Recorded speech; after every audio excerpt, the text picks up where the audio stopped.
Күн ичиндеги маанилүү маалыматтар менен эфирде жаңылыктардын кечки чыгарылышы. Студиядан Нурайым Бейшеналиева. Саламатсыздарбы?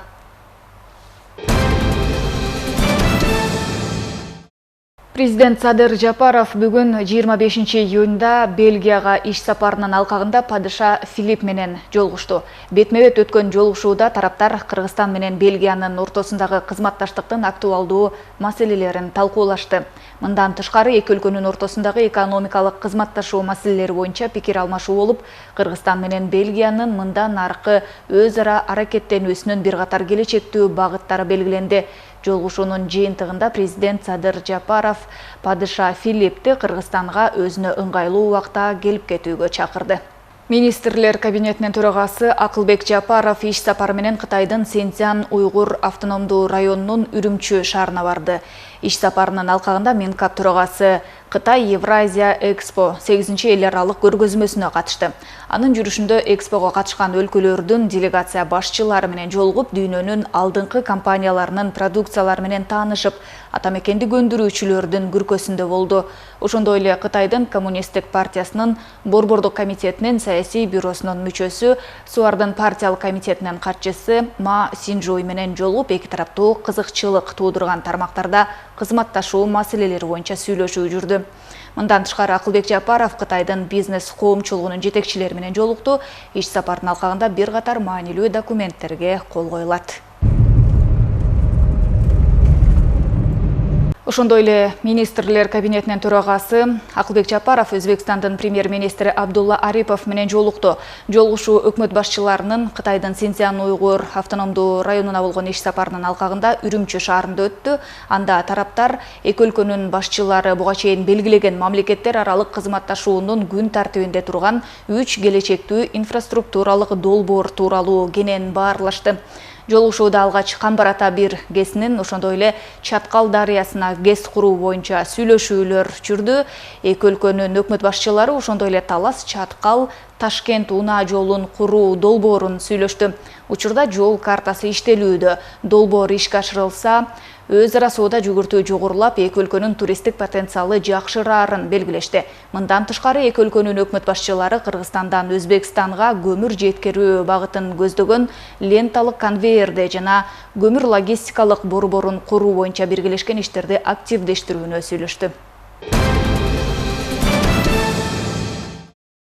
Селден улам Баткен облусундагы Кадамжай районунун аймагына өзгөчө кырдаал режими киргизилди. Күн мурун 24-июнда Баткен облусунун Баткен, Лейлек жана Кадамжай райондорунун аймактарында катуу жааган жамгырдан улам сел жүргөн.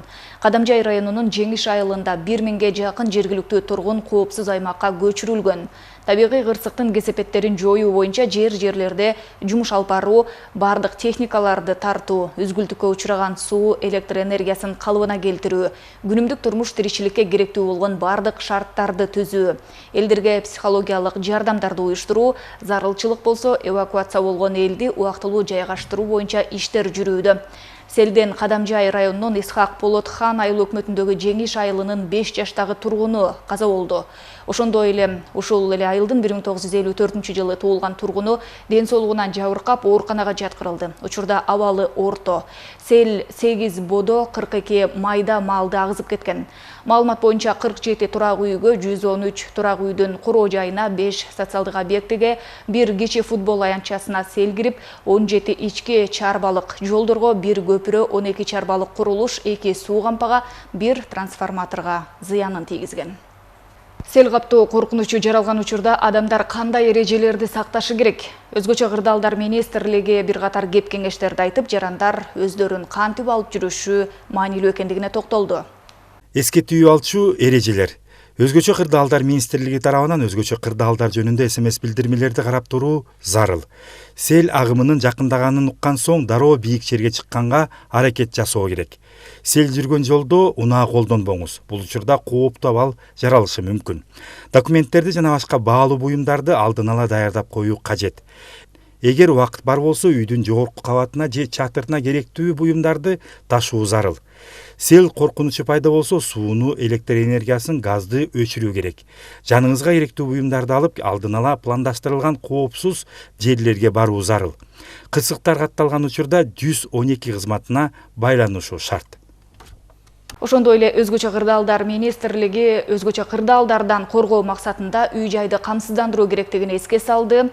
Белгилей кетсек, акыркы 2-3 күндөн бери нөшөрлүү жааган жамгырдын айынан Баткен, Жалал Абад, Ош, Ысык Көл облустарында сел жүрдү. Өзгөчө кырдаалдар министрлиги тоолуу аймактарда сел жүрүү коркунучу жогору бойдон экендигин, жаан-чачынга байланыштуу республиканын тоолуу жана тоо этектериндеги райондордо сел жүрүшү, дарыяларда суунун деңгээли көтөрүлүшү мүмкүндүгүн эскертти. Ал эми Талас облусунун Бакай Ата районунда мөндүр жаап, Кыргызстан 1-май жана Боо Терек айылдарында айыл чарба жерлерин зыянга учуратты. Мындан тышкары бир катар турак жайдын чатырын шамал учуруп, үйлөрдүн ичине суу кирген. Жаратылыш кырсыгынан жапа чеккен айылдарда атайын жарандык коргонуу комиссиясы түзүлүп, келтирилген чыгым эсептелүүдө. Бүгүн 24-июнда Бакай Ата районуна караштуу Кыргызстан жана 1-май айылдарында жаратылыш кырсыгы катталды. Мөндүр жарым саатка жаап, бул жерде бир канча айыл чарба жерлерин зыянга учуратты. Учурда 2 саат өтсө дагы мөндүрлөр эри элек.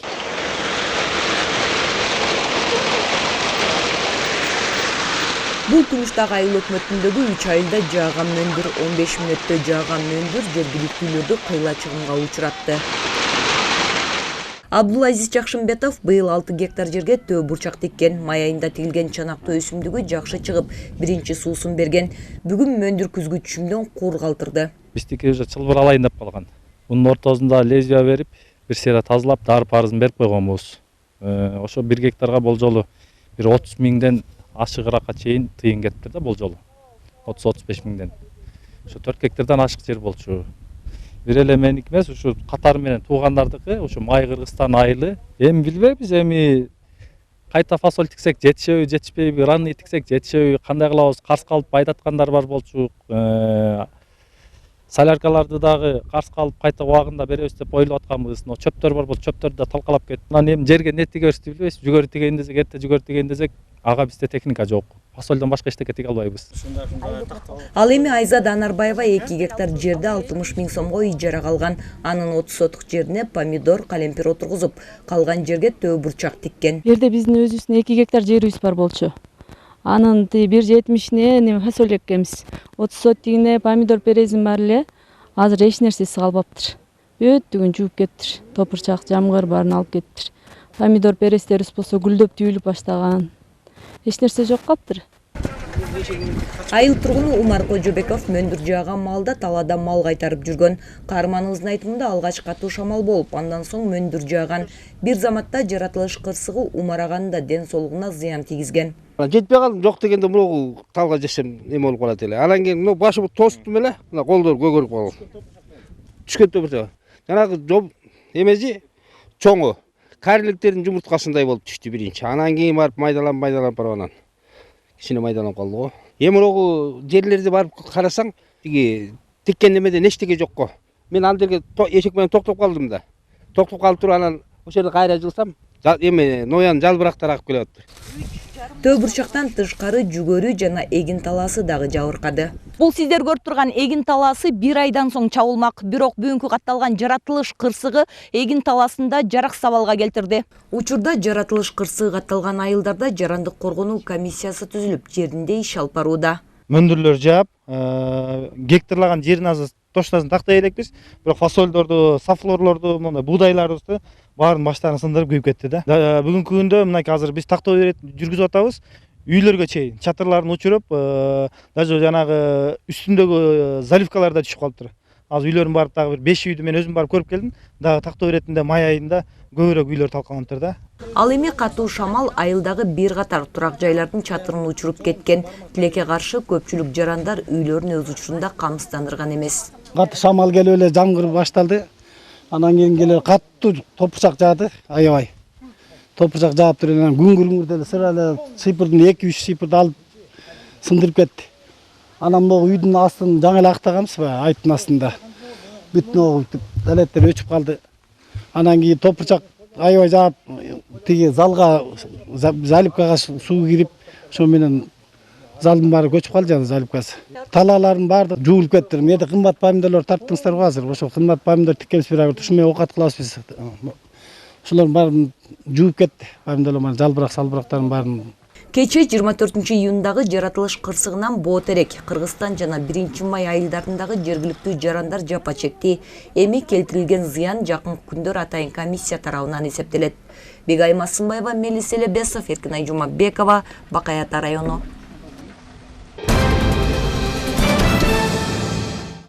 Кыргызстанда алгачкы жолу боорун алмаштыруу боюнча операция жасаткан бейтаптардын боору 1 килограммга чейин өстү. Бул тууралуу Саламаттык сактоо министри Алымкадыр Бейшеналиев бүгүн Кыргызстанда боорду ийгиликтүү трансплантациялоо операциясынан кийин биринчи донорду ооруканадан чыгарып жатып билдирди. Анын айтымында акыркы 15 күндүн ичинде хирург, трансплантолог, гастроэнтеролог жана реаниматологдор боору трансплантацияланган бейтаптардын абалын кылдаттык менен көзөмөлдөштү.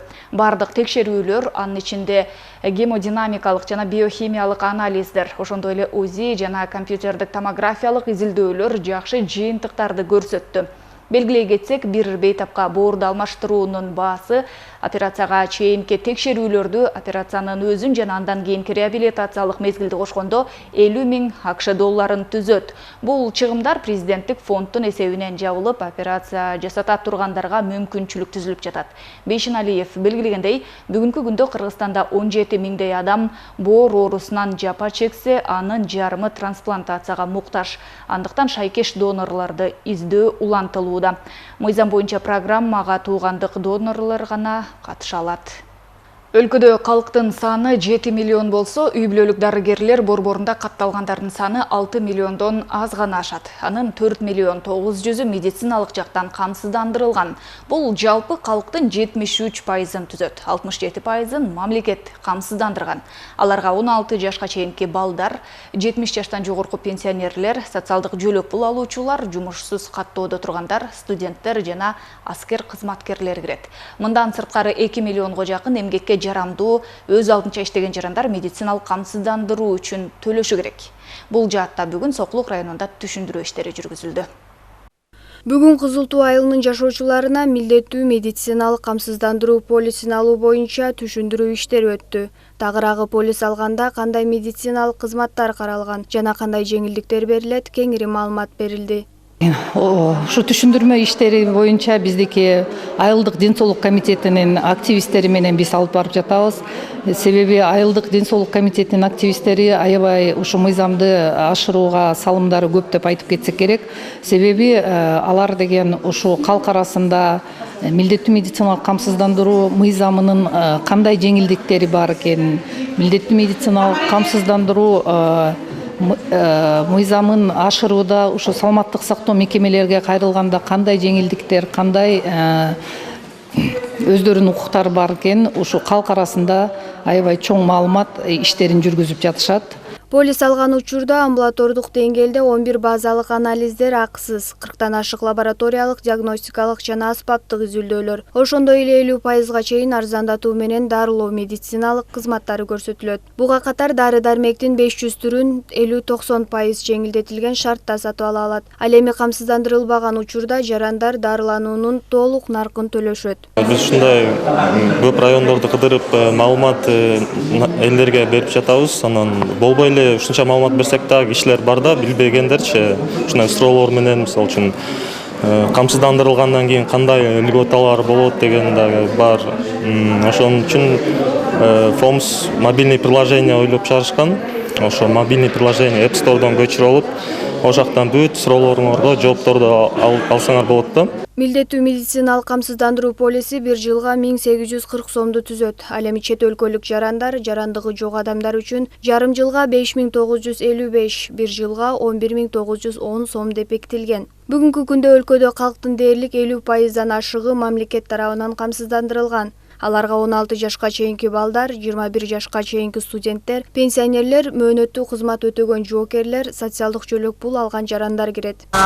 Жеңилдетилген рецепттерди жазып берүүгө мүмкүнчүлүктөр бар.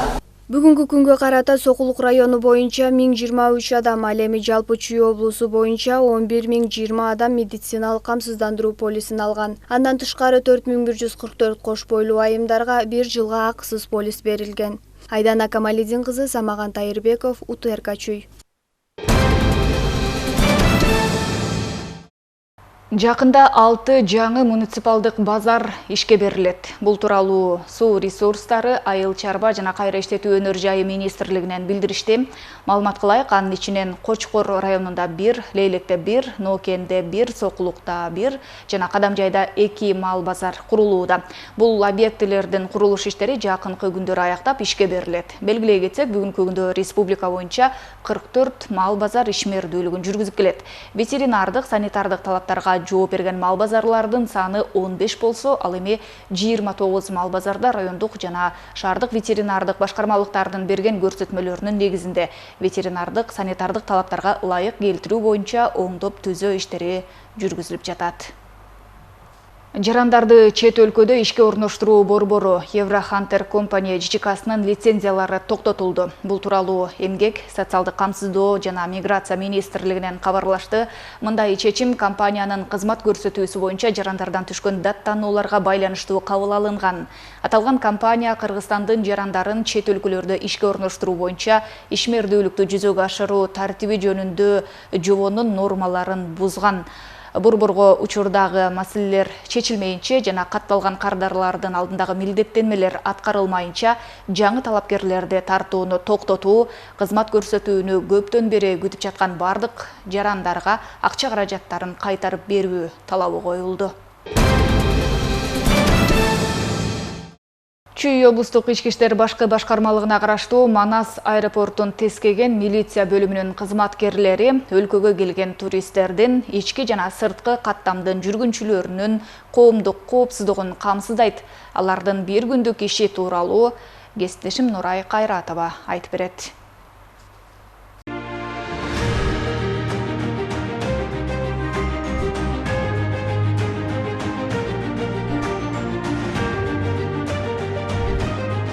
Замирбек Копоев 10 жылдан бери ички иштер кызматында эмгектенип келет. Алгач тергөө кызматынан баштап мыйзамсыз баңгизатын жүгүртүүгө каршы тармагында уланткан. Учурда Чүй облустук ички иштер башкы башкармалыгынын Манас аэропортун тейлөө боюнча аба транспорт бөлүмүндө улук тескөөчү болуп иш алып барууда. Анын башкы милдети аба майдандагы туристтердин жана жүргүнчүлөрдүн коопсуздугун сактоо. Напарник көз чыгып Манас аэропортуна күтүү бекетин кыдырып, бир сера баамдып чыгабыз. Андан кийин жарандардын кайрылуусун карап чыгабыз. Кайрылган жарандар болсо, ошол кайрылууларын сапаттуу тейлөө көрсөткөнгө, эмне көйгөй болсо, ошол көйгөйдү жеринен чечип, кайрылган жаран ыраазы болуп кеткидей кылып тейлөө көрсөтөбүз. Аэропорттогу милиционерлердин ишинин өзгөчөлүгү жоопкерчиликтин жогорку деңгээлин көрсөтө. Ар кандай кызматтар менен өз ара аракеттенүү, профилактикалык иштерди жергиликтүү жана чет өлкөлүк жарандарга юридикалык укуктук жардам көрсөтүүнү талап кылат. Биздин каарман бул ишти да мыкты өздөштүрүп, 4 тилде эркин сүйлөп, келген чет элдик коноктор менен эркин баарлашып, көмөк көрсөтөт. Şimdi bu kapıda tamir işleri yapıyor. O yüzden öbür taraftan çıkabilirsiniz. Karşılayacak adamlar var mı size? Har bir adam balasının kичинекей кезинен кыялланган кесиби болот экен. Ошол себептен мен дагы кичинемде кыялданчумун ушу милиция кызматкери жолунда. Ошол кызматты азыркы учурда аткарып атабыз. Кыялданган кызматка жетип. Бул жакта деле шаар ичиндеги милиция кызматкерлеринкиндей эле жумуш эч кандай айырмасы жок. Бул жакта дагы иш жүзүндө кыйынчылыктар кездешет. Көбүнчөсү бул жерде бизде коомдук коопсуздукту жана коомдук саясий кырдаалды көзөмөлгө алуу, жарандардын учуп келүүсү, учуп кетүүсүндө дагы көмөк көрсөтүү болуп саналат бизде. Мындан тышкары аэропорттогу милиция кызматынын иши коркунучтун жогорку деңгээлиндеги шарттарда жүргүнчүлөрдү жана персоналды коргоону натыйжалуу камсыз кылуу үчүн физикалык көндүмдөрдү, психологиялык туруктуулукту жана коопсуздук, укуктук тартип жаатындагы терең билимди айкалыштырууну талап кылат. Мындан тышкары мыйзамды бузган жарандарга сылык мамиле менен түшүндүрүп өз ишин дыкаат алып барат. Бул жерден чылым тартууга болбойт. Экинчиден чылым чегүүчү жай өзүнчө бөлүнгөн. Азыр административдик жазага жоопкерчиликке тартышыбыз керек болот сизде. Жаш муундарга берер кеңешим мекенди сүйүү, патриот болуу, мекенге кыянаттык мамиле кылбоо, мекенди көздүн карегиндей сактоо. 2 уулум бар, 3 кызым бар. Милиция кызматкеринин кесибин тандайм десе, ар ким баягы өз жакшы көргөн кесибин тандап, ошол кесип менен иш алып кетсе жакшы болот го дейм. Ошон үчүн балдарым милиция кызматкери кызматын тандаса каршы деле болбойбуз. Негизинен бул бөлүмдө жогорудагы талаптардан тышкары 3-4 тилде эркин сүйлөгөн мыкты кызматкерлер иштөөсү абзел. Дал ушул сапаттарга ээ болгон Замирбек Копоев кесиптештерине дагы үлгү. Биздин кызматкерибиз коомдук коопсуздук кызматынын улук тескөөчүсү милициянын капитаны Копоев Замирбек Канибекович бул жерде көп жылдан бери иштешет, тажрыйбалуу, бөлүмдүн эң мыкты кызматкерлеринен бирөөсү. Биринчиден, экинчиден бул өзүнүн коюлган милдеттерди так аткарат. Андан тышкары бул жерде бул жарандар менен чет элдик коноктор менен 2-3 тилде эркин сүйлөй алат. Анын өзүнүн оюн, кандай кызмат керек болсо, кандай сервис тейлөө керек болсо, ошонун баарын көрсөтө алат. Жалпысынан Чүй облустук ички иштер башкармалыгынын Манас аэропортун тейлөө боюнча аба транспорт бөлүмүндө 25 кызматкер эмгектенет. Алар нөөмөт менен күнүнө 8ден кызматкер аба майдандагы коомдук коопсуздукту камсыздашып көзөмөлгө алышат. Күнүмдүк жумушка чыгуу боюнча Манас аэропортун тейлөөгө жалпысынан 8 сотрудник чыгат күнүмдөгү. Эмнеге дегенде жылдан жылга аба каттамдары көбөйүп атат. Коопсуздуктун көзөмөлдөгөн, коомдук тартипти сактаган биздин милиция кызматкерибиз болот бул жерде. Милиция кызматкерлеринин иши ар түрдүү жана күтүүсүз окуяларга бай. Ал тез реакция кылууну, адамдар менен мамиле түзүүнү, чыр-чатактарды чечүүнү жана стресстик кырдаалдарда сабырдуу болууну талап кылат. Бул оңой эмес, бирок коомдун жыргалчылыгы үчүн маанилүү жана ардактуу кесип. Нурай Кайратова, Эсенбек Үсөнбеков, ОТРК Чүй облусу. Ушуну менен программаны жыйынтыктайбыз. Бул жана башка кабарлар менен биздин социалдык тармактардагы баракчалардан таанышсаңыздар болот. Алдыда эртеңки күнгө алынган аба ырайы тууралуу маалымат. Кечиңиздер көңүлдүү улансын.